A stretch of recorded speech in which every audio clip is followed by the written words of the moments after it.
This is a Jurassic World park built in a perfectly straight line.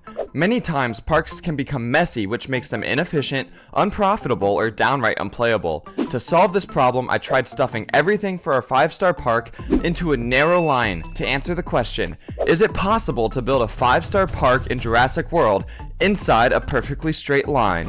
About a month ago, I engineered the perfect park using only one enclosure, so I wanted to take the challenge to the next level. My journey started with another random voice message. You have one new message. Hey, this is Steve again from Jurassic World, and we would love to offer you a job at one of our locations. You see, our park's been way too chaotic lately, and we need you to help us solve this issue and build a park in a perfectly straight line. After seeing your great work with the Tesla valve, we have word from the higher-ups that we might even pay you in advance with that megalodon we know you've been wanting. He's right. I've been wanting a megalodon for a while. Besides, I also want to know if this is even possible. Look at that, I've got a meg. Now we need to build this line, and then we can put this meg into our own park. Alright, Jurassic World sent us these coordinates and we're here. We're at the park that they want us to build. I found an engineering application in real life that I think would work well to base this park design off of. This engineering and architectural project is called The Line, and it's an ambitious attempt at building a city with a decreased footprint and increased environmental awareness. There are a lot of engineering concepts that are going into the city which we can reuse in our park build. There's almost nothing here, just an empty arrival point waiting to get started.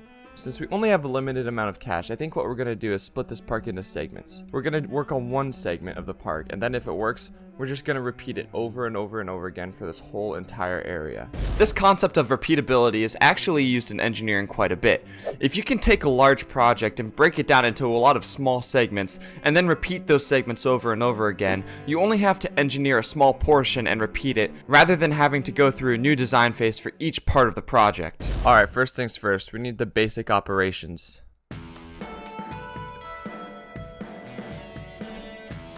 Alright, since we have to do this in levels, I'm thinking that we have the dinosaurs on a lower level in the middle, and then amenities on the outside in higher levels. I'm making a big deal out of a multi-level park, and that's because it's one of the 3 objectives of this park.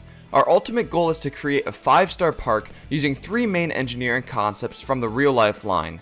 We need to have it be multi-level, we need to minimize our emissions by reducing electricity usage, and we have a secret 3rd goal which I'll talk about later. Also, we're going to need monorail stations. We're going to deactivate this until we're ready to use it, so that we don't end up running and wasting power. Right here next to the dinosaur enclosure, looks like it would be a good spot for a hotel, so that's what we're going to do first.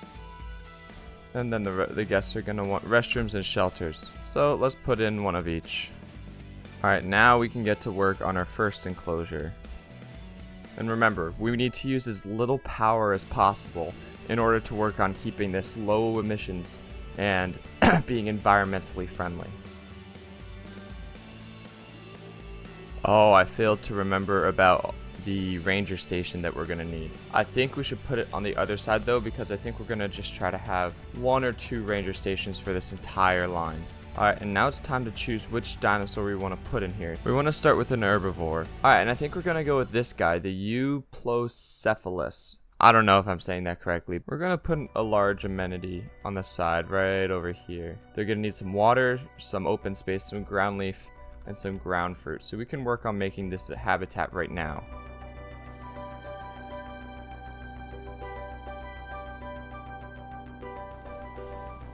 Let's release these guys into their enclosure and see if they like it. They're both content, it looks like. I think we're going to release a couple more of them. And now they need status checks. Cannot find a route to his destination. Oh my goodness. Are we going to have to deal with this again? We've been having some difficulties with these stupid ranger teams. Come on, smooth the terrain here. How about now? How are you feeling now? You still can't find a route to your destination. Now you can figure it out. Are we going to have to deal with this all day again today? Alright, how are these guys feeling? Are they still content? Hopefully they're still content. We need to optimize this part of our park before we get to anything else. And there's a storm coming. Oh, this is just great. Alright, our first storm with the line.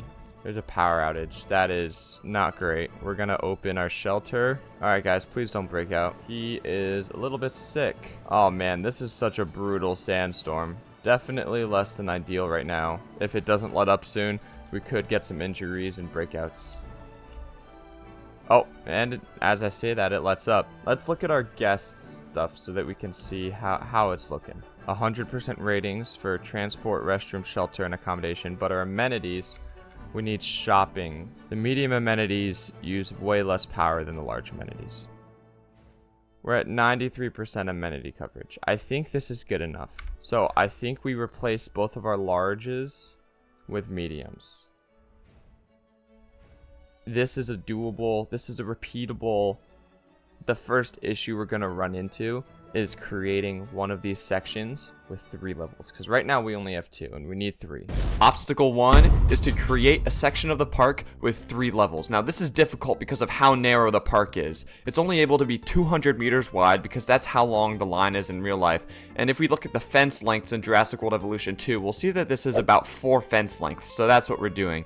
And within 4 fence lengths, we need to have 3 different elevation changes and levels. Alright, for each of our segments, we're going to be using one of these monorail stations as the mode of transportation. So far we're using 72 power. We're gonna need to try to get this down. I think we're gonna put everything on this side, so let's see how well we can fit in, for instance, a medium amenity, because we know we're gonna need some of those.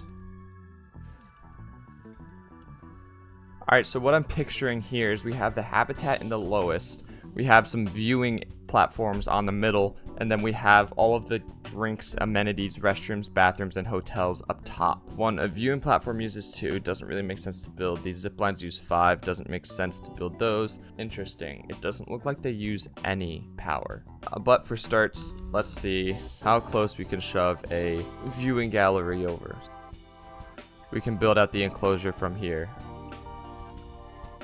Here is our three-tiered enclosure layout. Alright, so this Ranger Team 1 bugging, but the Ranger Team 2 seems to be doing just fine, so we're just gonna leave him to be over here. Alright, we've got a 4 strength wall, so we can get in some 4 strength dinosaurs. Can add another one of these viewing platforms. Which dinosaur are we going to use? Again, we want an herbivore. We're looking for a 4 rated that isn't entirely too large. You know, I think this might be our first dual enclosure. I think we're gonna do Iguanodon and Sinoceratops. Oh yes, we need to get some power down here.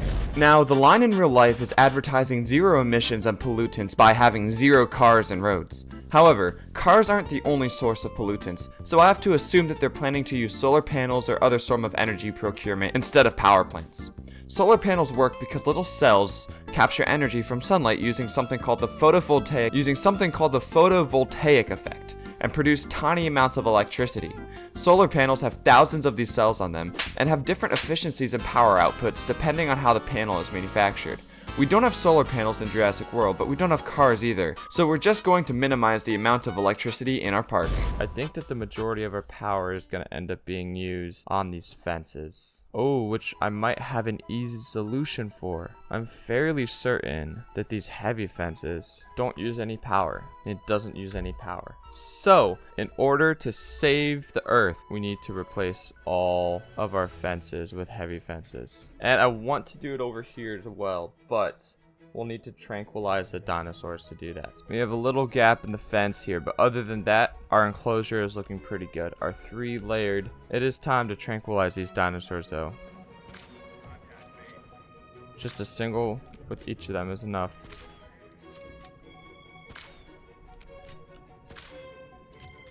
Okay, so our power consumption is at 85. If we replace all these, let's see how much power we're able to save. Why are you not parked in your spot? I swear, the ranger teams in this game are so incredibly buggy. They don't like that we have them tranquilized? What is this? We have no guests in the park. Wake up. Wake up. Join the land of the living. And now that our dinosaurs are content, the guests approve and they're back. You need ground fiber, open space, and water. Ground fruit, open space, and water. So we need ground fiber and ground fruit.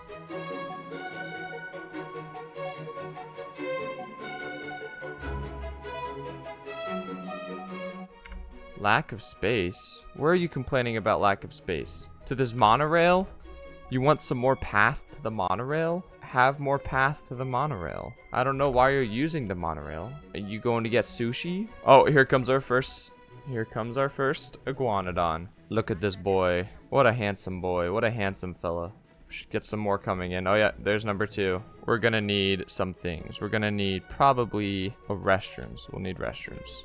And then you're gonna want shelter. And how's the accommodation coverage? What are we at? 97. So yeah, we just want a medium hotel. And we have our second sandstorm. I love how whenever we have a storm and open up our things, everything goes down to 0. Alright, is our transport rating still down? Why is our transport rating low? Where is it low? I'm guessing it's low like right here. It's not even low there. What are they on about? Alright, this is working too well. So next, we're gonna tackle the obstacle of getting a carnivore into a carnivore into our park. I forgot to tell you all, but one of the obstacles that I'm implementing for this challenge is to make sure that I have at least one enclosure with the carnivore. This provides a bit of a challenge, since carnivores are harder to contain, especially in storms. So far, our park is going swimmingly. We have Iguanodon, Sinoceratops, that dinosaur. Time for a contract. Facilitate a fight to the death between dinosaurs? I mean, I suppose we could attempt, but if it goes south, it's really bad for the park. Our next obstacle is being able to safely house these carnivores while they fight to the death with each other. This can sometimes prove to be tricky because the carnivores will attempt to break out of their cage instead of fighting each other. The food coverage is lower. We might have needed to put large amenities here, or we might need to put like a small amenity. How much power is a small amenity? Oh, okay, so a small plus a medium is still better than putting in a large. So we're gonna put in a couple small amenities. Have an Allosaurus and Giganotosaurus fight to the death. Begin task. Alright, it's time to go get their fight pit ready. Oh, and we're gonna have the fences on the same level as everything else up here. Oh, we can do the log in here. Yes, this is gonna be great. Requires power. How much power do you need? It doesn't. 1. Okay, 1 is fine. 1 is fine. Oh shoot! I forgot to do. Okay, can we still? If you're playing Jurassic World Evolution 2, and you're not using the contours, you're playing this game wrong. I'm telling you, man. All right, there we go. That is a good-looking fight pit. These dinosaurs have 2 minutes left. We gotta get this enclosure finished up. Let's see if I can put in a Ranger and MVU team that will actually be able to get access in here. And we're gonna just leave the Rangers team plenty of room. A fight pit would need rocks. I'm a fan of this sand, I will say. Oh my gosh, this guy looks awful. And by that I mean he looks ferocious. Alright, and here's the Allosaurus, and they both have the cohabitation issue. We need to put in some amenities for our guests. A Ritz-Carlton. I'm gonna be so mad if they try to break out instead of fighting each other. Oh yeah, here they come. Oh, he got a bite in.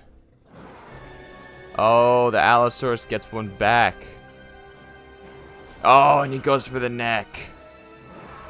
And the Allosaurus gets one right back.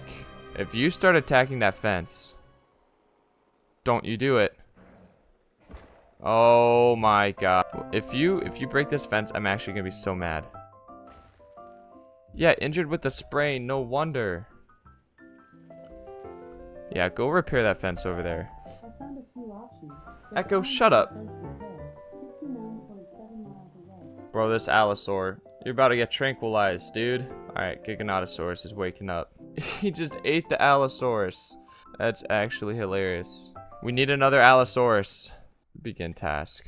It looks like we need restroom, shelter, and transport. Why do we need transport? I mean, I understand the restrooms and shelter, but...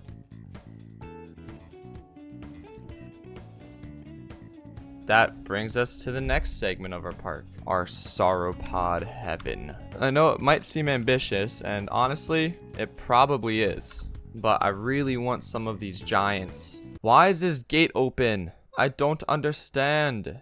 And we're not just gonna have one species, we're gonna go for multiple species. But first, it's time for Allosaurus versus Giganotosaurus Part 2. Let's get started on this park. This is gonna be a 3-level park again. but it's gonna be more similar to this one. Oh, the Allosaurus is getting close. Like, I don't even know if that's gonna be long enough, but I think it's gonna have to be. Because if we want to fit in one more carnivore, and it's gonna be a scary carnivore, it's gonna have to be in the end there. Hello, Allosaurus Part 2. Oh, man. You're not gonna be able to break that. That's a 5 defense fence, and you're 5 defense not Pokemon. Dinosaur. Don't fight the fence, fight each other. Here we go. Oh, straight for the neck. Hit number 1 goes to Giganotosaurus. Hit number 2 goes to Allosaurus. They're trading blows. Hit number 3 to Gig. You need 1 more Gig. Oh. Number 4 to Allosaur. Oh, low health. Do you count that as a win? Oh, it's not a win. They're still fighting. Or is it a win? What's going on? They're both just resting. Wow, these guys are really getting into it. Is this it? Is this the final fight to end it all? Oh, man. Oh, that was brutal. Oh. Oh my gosh. 3 wins, 1 kill, and you stomped on a goat. And now it's time to make these sauropods. So we have the Apatosaurus, the Brachiosaurus, and the Camarasaurus. These are the 3 that get along with each other. The rest do not. We're gonna do the Camarasaurus and the Brachiosaurus. They both need tall nut, but the Camarasaurus also needs tall leaf. Here we go. That looks like a pretty cool enclosure. Now, in order to make sure that this park is sustainable, we're gonna need to let it run a certain amount of time without touching it. Ooh, another fight night. You know what? Giganotosaurus and Scorpius Rex. Alright, we've got the Camarasaurus and the Brachiosaurus. They have everything that they need. We're gonna add some more dinosaurs into the mix here. Now, what do they all like? Stegosaurid, huh? Alright, we need a Giganotosaurus and a Scorpius Rex to fight to the death. But this park is not going to be secure enough for that. We're going to need another level of security. And they need to be checked. And my guys aren't doing their jobs. That is a nice looking Brachiosaurus, by the way. Now, this last enclosure that we're making has everything to do with this task at hand. If you know what that means, it means hybrid. We're going to be combining everything we've learned. And because we're having 2 walls, we're not going to be able to have any viewing from the outside.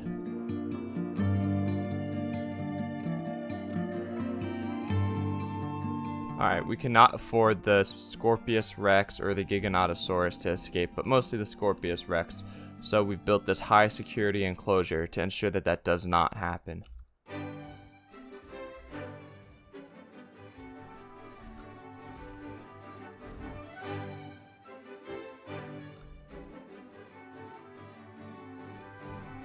We have some Stegosaurus that we're going to be putting in the enclosure with the sauropods. And we have our high security facility ready for the hybrid. Oh, there's some Stegosaurus around here. Here comes the Scorpius Rex. Oh man. Look at this thing. Kind of looks like a pit bull. Oh, there goes my dog in the background. I think the Giganotosaurus is ready. Let's bring him in. Oh, the fight has begun. Oh man. Oh, Giganotosaurus is poisoned. If he wants to, he's gonna have to kill the Scorpius Rex right now. If he goes, oh, he's got 1 shot. If the Giganotosaurus does not kill him right now, he's gonna die because of that poison. All right, and that was round 1. Oh, and that's it. The Giganotosaurus won. Alright, well there's one last dinosaur that we're going to introduce to fight the Giganotosaurus in the hybrid pen, and you might be able to guess what it is. But first, there's one last objective that we need to complete with this park, and that's the access to nature. So this park needs to be full of nature, it needs to be beautiful. So I'm going to attempt to do what no engineer has ever attempted to do before, and I'm going to attempt to decorate this park. Now, this is the 3rd and secret objective of the park, and oddly enough, this might be the most difficult obstacle to overcome. This is a skill that requires more than just being able to do complex algebra. This actually requires creativity.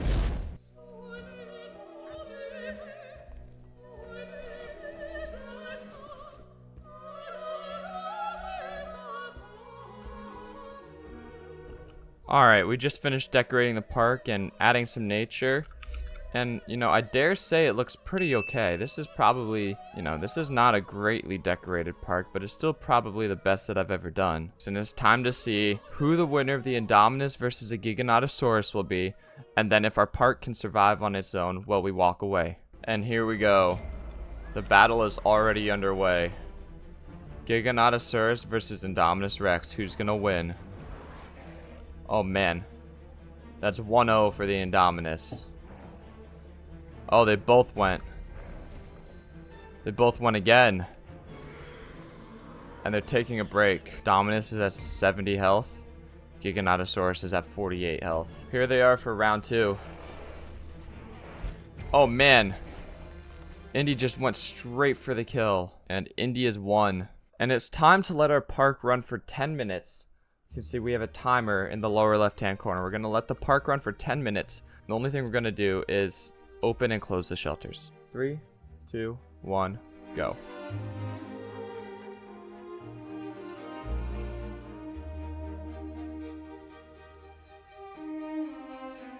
And we're done. And we're done. And look at this park. Nothing even happened. This proves that the line makes for very nice, neat, organized parks. Like, look at this. Got all your little shops in a row next to your little enclosure. You need a carnivore? Boom. Done. You want to stick a brachiosaurus in with some stegosaurus and some camarasaurus? Done. Yeah, so don't worry about all the status check symbols. They don't matter. Ranger teams are just really stupid. 5-second park tour.